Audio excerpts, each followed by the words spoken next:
Hi everyone, my name is Rachel and welcome to the French Scenes. Thank you very much for joining me for today's video.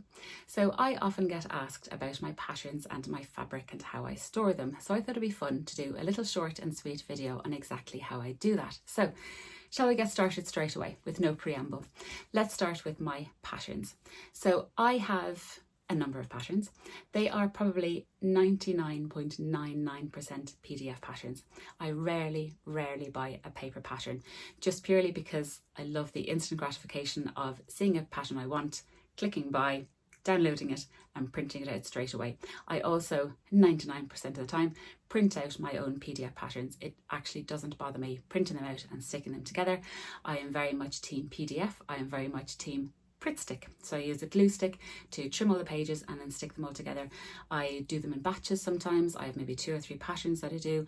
I put on something on TV and I just lay them all out and I get to sticking and it's done. And sometimes that means that I can buy a pattern one morning and have it cut out that evening, which is wonderful. So on the odd occasion, I would of course use the A0 copy shop service if it's something enormous like a fully lined coat or a very long and involved dress, but by and large I do buy the PDF pattern and I print it out myself at home.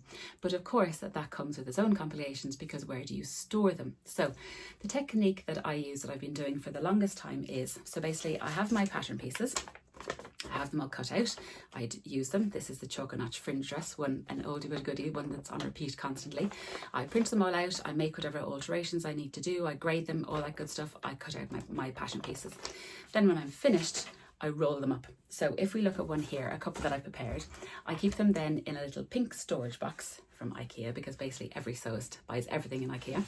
I have this little pink box that I keep up on a shelf up here, and these are the patterns that I use the most. So you can see here, this is my Elodie dress. I can tell because I wrap it in a little bit of fabric on the garment that I make. So I've made a little blueberry Elodie and I've made a little green one with bows. I know instantly this is an Elodie dress. Similarly, I know straight away this is a Donny shirt because I've made several. I've made a green one, I've made a pink Bordeaux Anglaise one, I've made a Liberty one, and I've made a green one.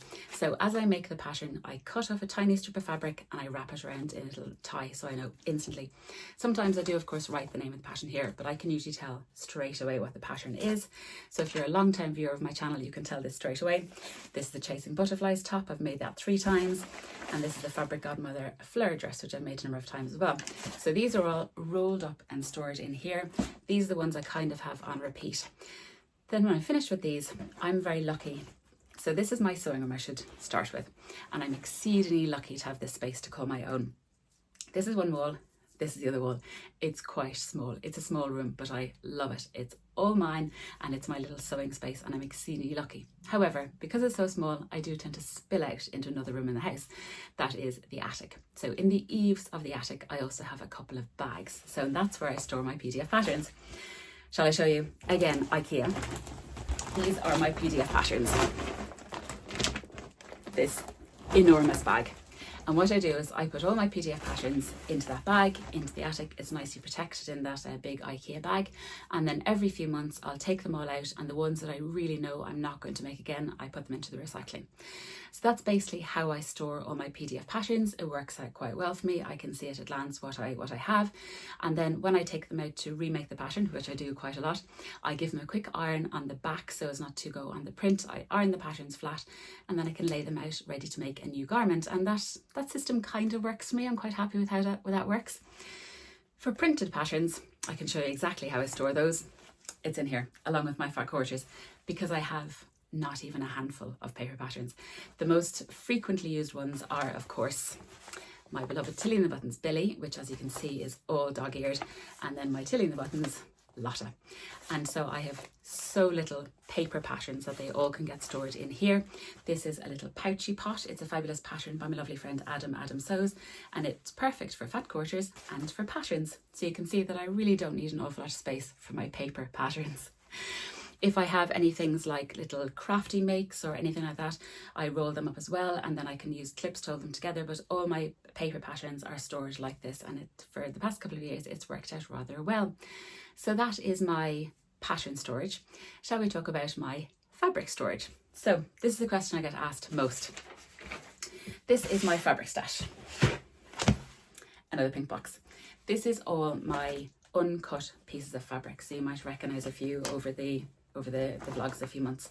So I only have maybe 10 or 12 actual pieces of fabric in my stash, and they're sitting up there on a shelf because I have plans for every single one. Most of these are now seasonally inappropriate. They'll either get done towards Christmas or next summer, but that's basically my pattern, my fabric stash.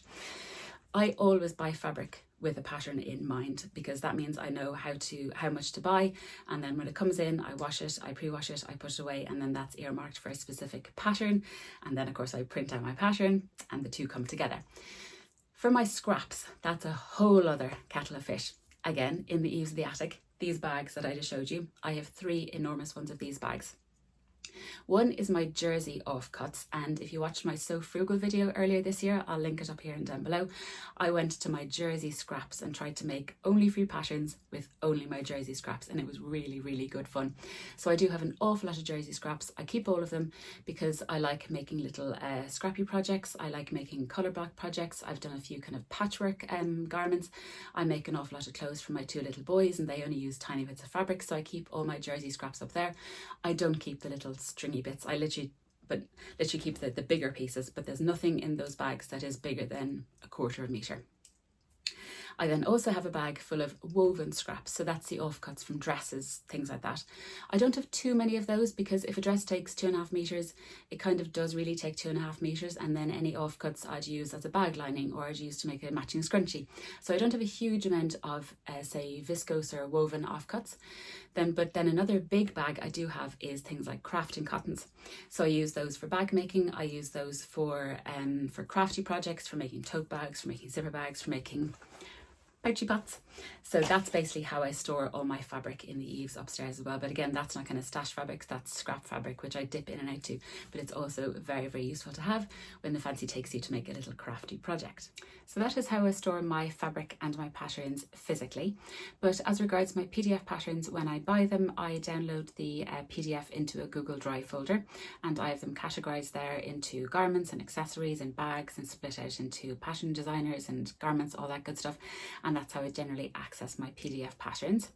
You can of course use a marvelous tool as well called Stash Hub, which is really, really great, and you can upload all your stash, all your fabric, where you bought it, how much yardage you have, all that good stuff, and then upload your patterns and then match your patterns and fabric. And they have a marvelous tool called the Magic Mockup, which is absolutely brilliant. You can see on a scale what your garment is going to look like in a particular fabric, which is absolutely brilliant. You can of course then complete your projects there and see all your lovely stats, which is just wonderful. It's a really, really great app. So they're the kind of the techie side to storage. So I really do hope you enjoyed this video. I would love to hear how you organize your fabric and your patterns. Please let me know in the comment box below. I would really love to hear how you do it. I really, really hope you enjoyed this video. I hope you're getting some chance for some lovely, lovely sewing as well. I hope you're getting a chance to enjoy the lovely weather that we have in currently. Thank you as always for watching. If you like this video, I would very much love it if you give me a thumbs up, and also please consider subscribing. I hope you all have a lovely, lovely week, and I will catch you all again in another video very soon. Take care everyone. Bye.